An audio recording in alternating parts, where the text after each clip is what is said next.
Well, hi, everybody, to another episode of Faith Greater Than Fear. We are living in incredibly challenging times. And with that, God has used technology to help us get into the lives of other people as they walk the roads of these challenging times with us and tell about their journey, about their ministry, about their jobs, their pursuits, their families, their countries in some cases.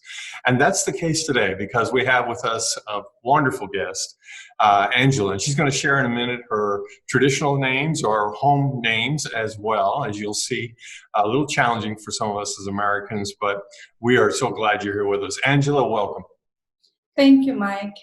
Let me introduce myself. I am Mong Si Shin Tenkang, but my friends in America calls me Angela. And so, Angela, where are you from? Where's home? And tell us a little about your family. Well, I'm from a country in Southeast Asia, kind of like by China and Thailand. Mm-hmm. And how many are in your family? Mom and dad, what did they do? And how many siblings do you have?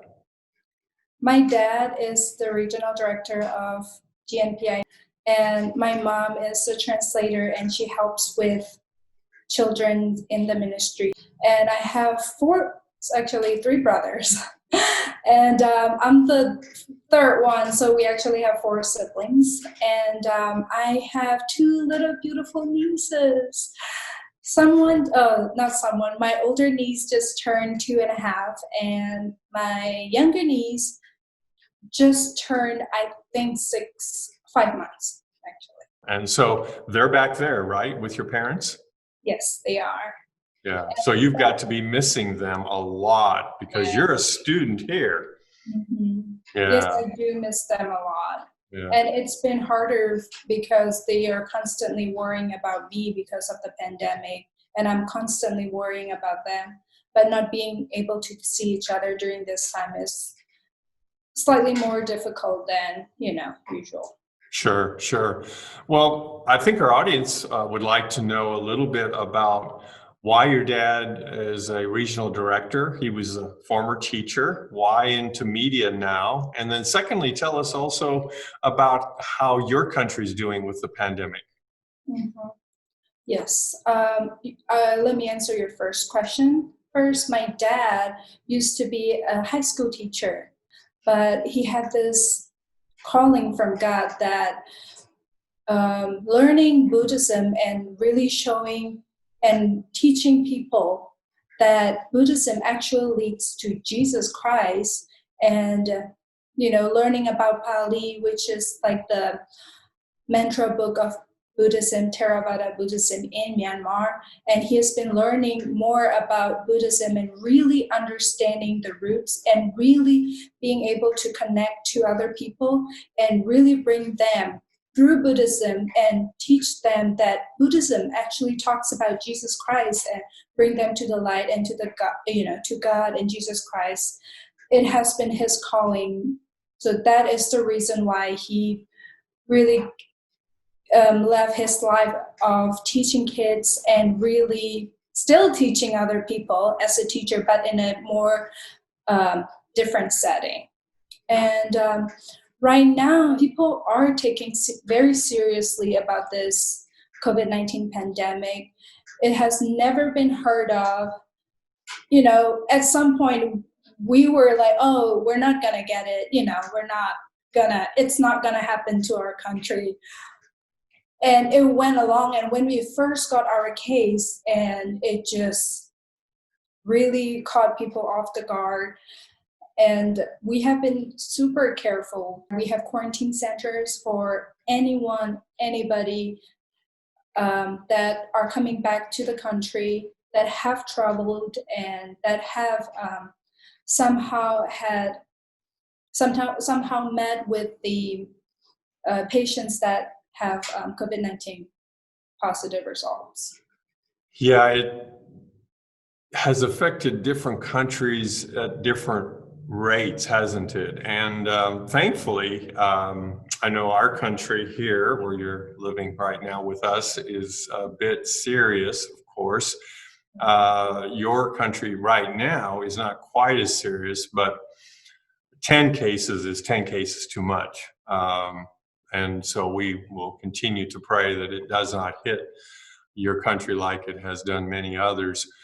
I wanted to go back to what you talked about with your dad's heart a little bit, Angela, with his heart of as a teacher, and now also with the regional directing he does with the center, using media to multiply and amplify his teaching of reaching Buddhists.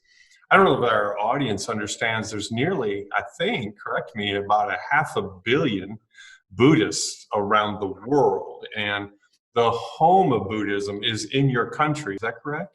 Yes, the home of Theravada Buddhism. Right. And so that's a lot of Buddhists in the world. And I don't know that many in our country understand the number of followers of Buddhism, don't understand the teachings of Buddhism, nor have really grasped how your father has unlocked the keys that says, really, just like the Old Testament was a guide for Jews toward knowing Jesus, that there really are teachings inside of Buddhism that can, as you said, really, through your dad's help them to understand, to go toward the one true Buddha, who is, again, Jesus Christ.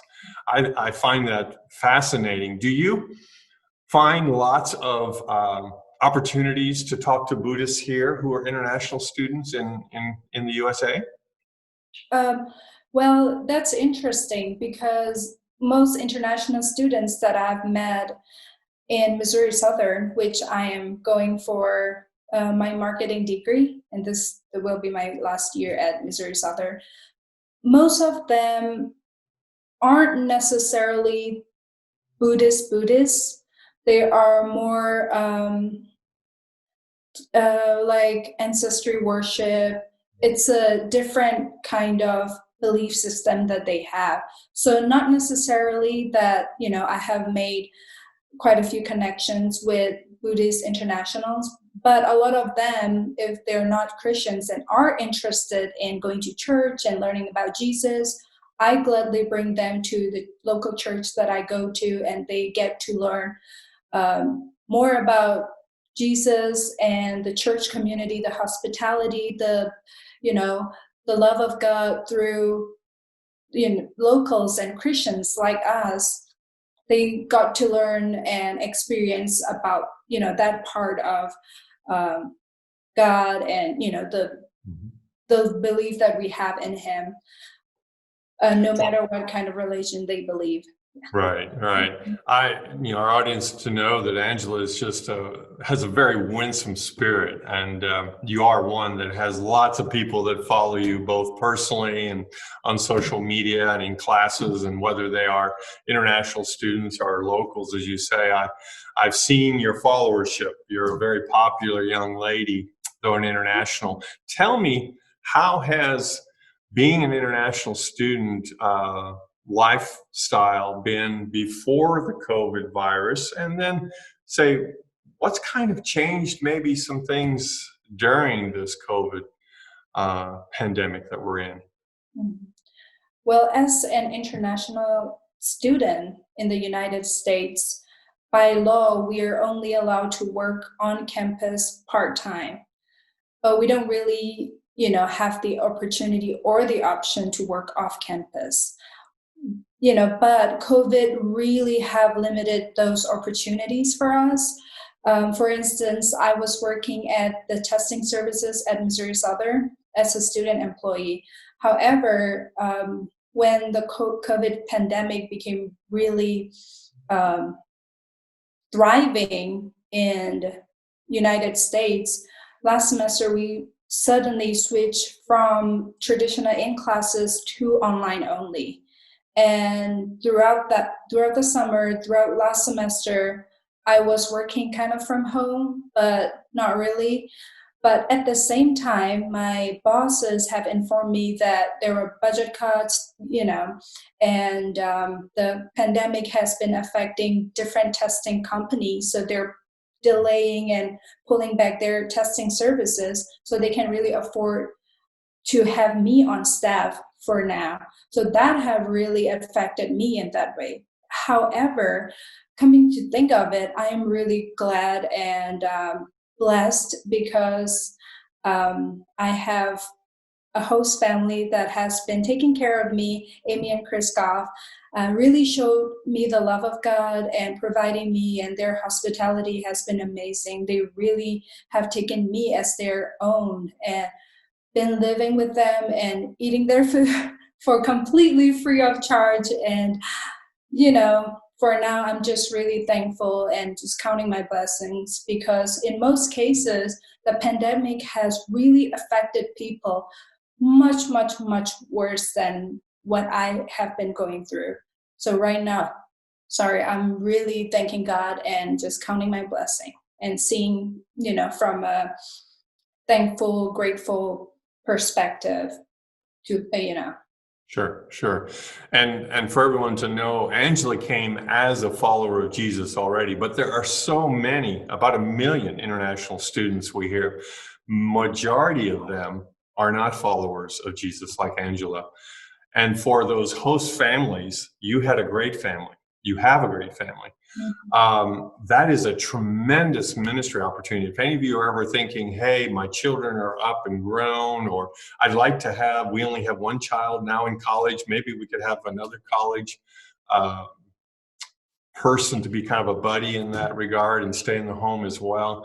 I encourage it. We would encourage it, because it's a fabulous way to just love on people, and just through that day in and day out life, continue to bring them closer to understanding who Jesus is.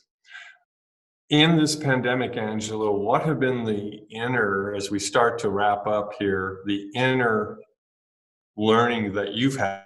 You said you were really more concerned about your safety of your family, and they worried about you. But what about Angela herself in saying, wow, I'm here in a strange country during a global pandemic? How's it affected you?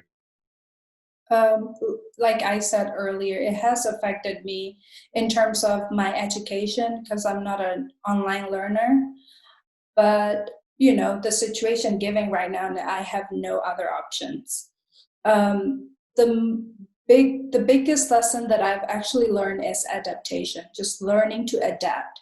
I'm trying not to hold off any future plans or life plans just because of the pandemic, because maybe this will never be over.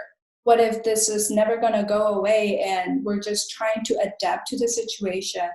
So that's what I've been learning.